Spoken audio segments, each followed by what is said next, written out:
Hey everyone, my name is Noah Mian, back on the Arc of Truth, and today I'm gonna be doing something different.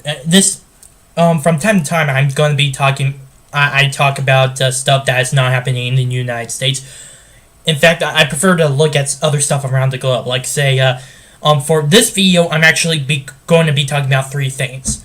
One, the Olympics, as we already know, they already ended yesterday.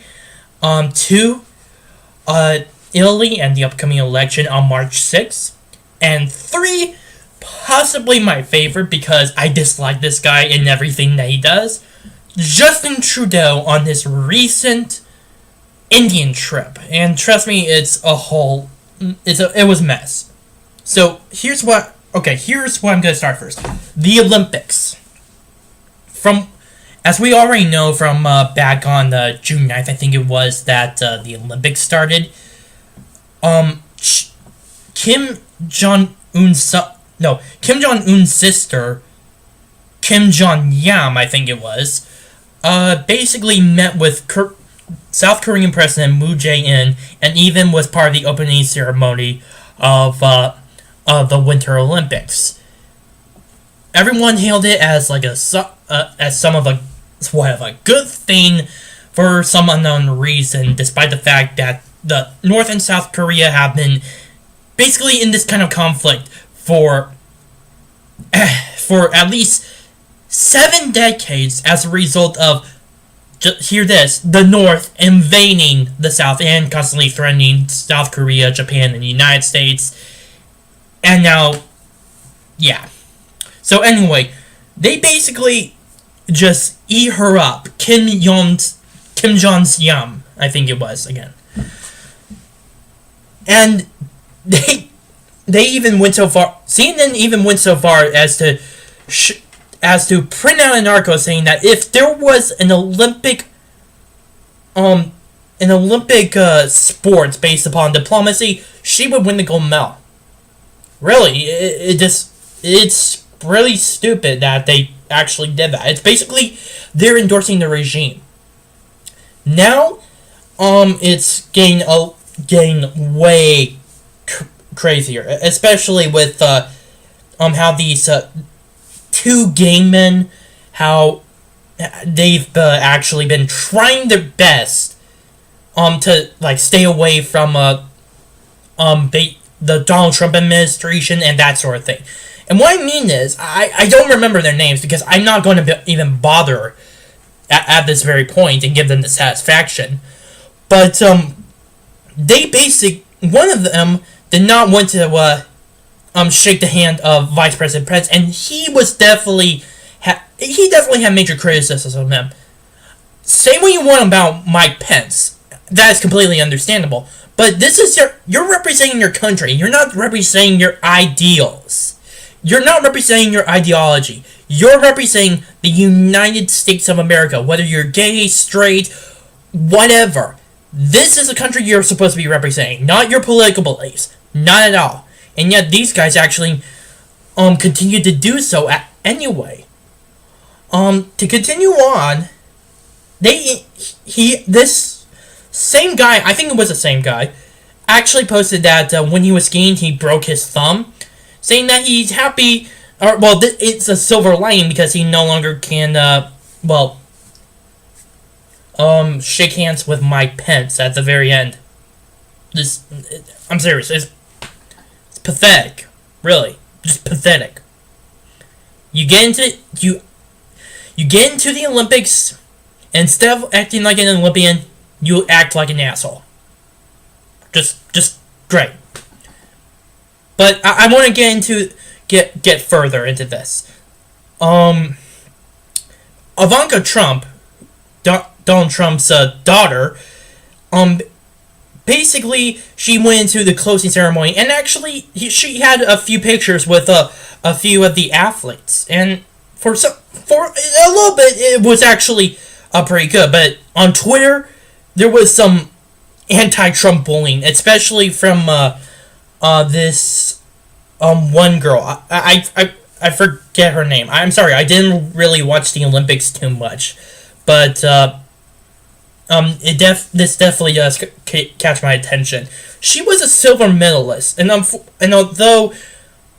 she although she didn't win the gold, she did definitely represent her country well. So I love her for that. Plus, she made an attempt to basically get a picture in a selfie with Ivanka Trump and Sarah Huckabee Sanders, who was the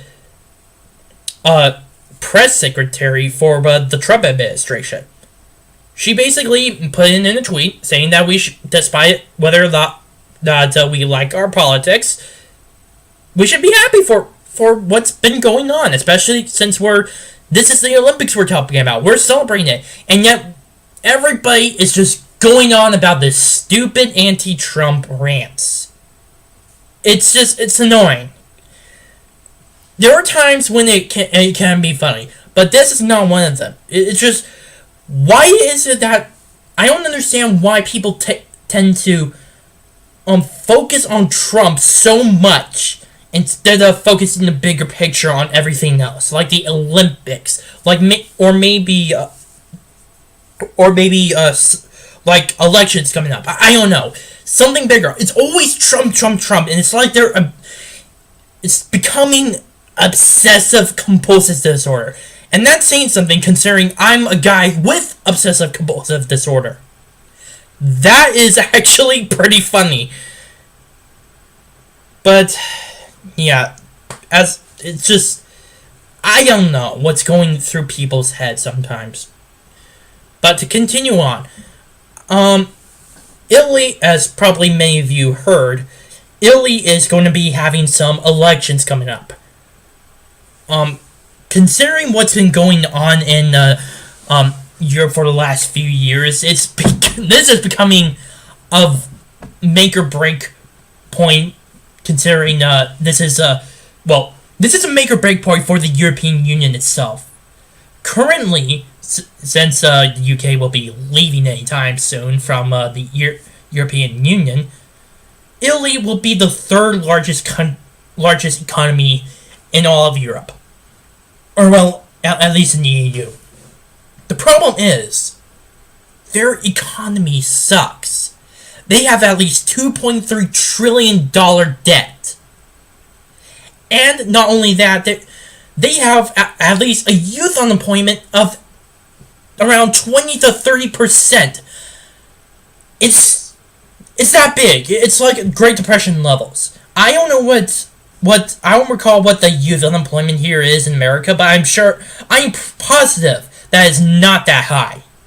That is saying a lot. It's definitely going to be a major issue, alongside with the migrant crisis that's been going on. Italy has been taking the brunt of this, because non-governmental organizations have been going to and from Libya and other places besides Libya to basically get as many refugees and take them over into mainland Europe. People are getting tired of it.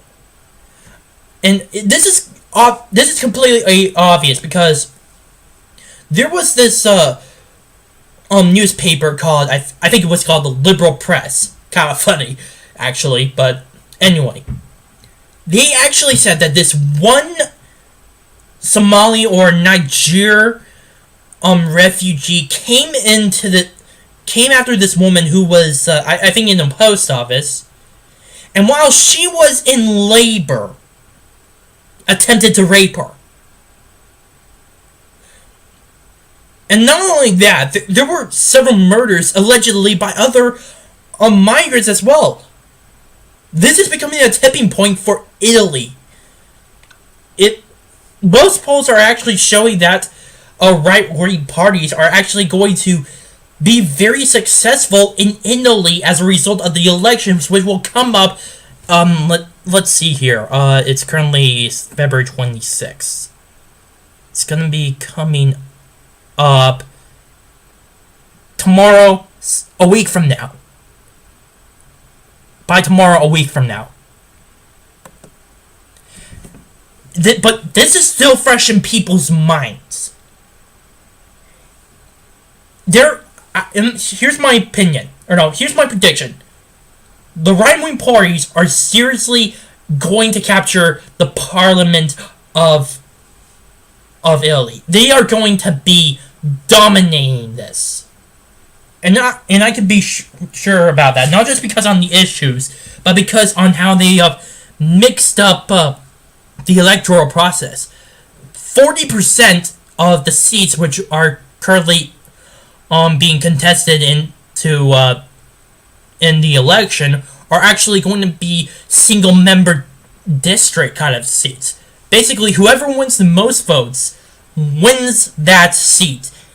And showing these polls, it is possible that the right wing is going to dominate, as if it would be like a, I would say like one party say, because that would be definitely going way too far. But they would have so much control over the government of Italy. Hell, they're considering that, and basically considering that many of these right wing parties are basically Eurosceptic, it's possible that it's going to deteriorate relationships between Italy and the EU. I wouldn't be surprised, personally, if it turns out that Italy would hold a referendum and make an Italexit. I'm sorry, it's just kind of weird how to say it. It's not like Brexit, but, Italy leaving the EU. I wouldn't be surprised if that's going to happen. Or at the very least, they would just, while they would remain in the EU, they would be doing everything they can to, basically rebel against it. That is, basically, Italy is make or break. And I think that the right-wing parties are certainly going to do a very good job in terms of this election, and further support the rising right-wing parties and populist parties in all of Europe, because they are so sick and tired of this crap. Now with my final point. Justin Trudeau. I bet many of you Canadians out there are not liking this as much as I am. And I'm an American. I'm glad that he's not like the leader of my country, but still we have to deal with him up in the north. It's sad. Anyway, he recently had a trip over to India. To say that his trip was a disaster is understating it.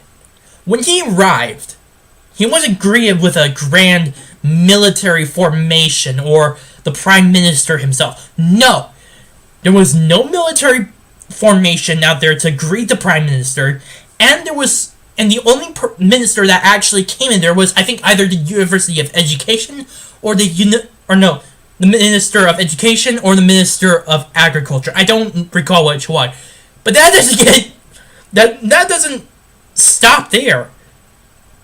He even went so far as to dress up as if they were Indians, him and his family. I bet it's sort of his attempt at being a virtue signaling, like trying to respect the Indian culture, but honestly, it's not really working well. And even the Indians would agree. Hell, I think I recall that Indian newspapers and even Indian people actually would say that this is too Indian for them. It's really cringy. I'm pretty sure I'm going to be let's see some articles at the bottom in the discussion, so I'm sure there will be a lot of pictures showing him in that ridiculous outfit. Him and his family. It's horrible. Plus, and this is basically the cherry on top of the cake, or the ice cream, whatever, he went so far as to invite a former Sikh terrorist for dinner. Of course, he decided to get rid of the invitation, but still, this shows basically Trudeau's naivety and his ignorance on basically the stage of world politics and on the on the terrorism in general. This is not the first time that's happened, though. I'm pretty sure Canadians remember that one time where Justin Trudeau paid at least $1.5 million to a former convicted terrorist. It's just, I hate Justin Trudeau. I really hate him, and I hope in the next elections for Canada, he is ousted from office, because Canada, you deserve better.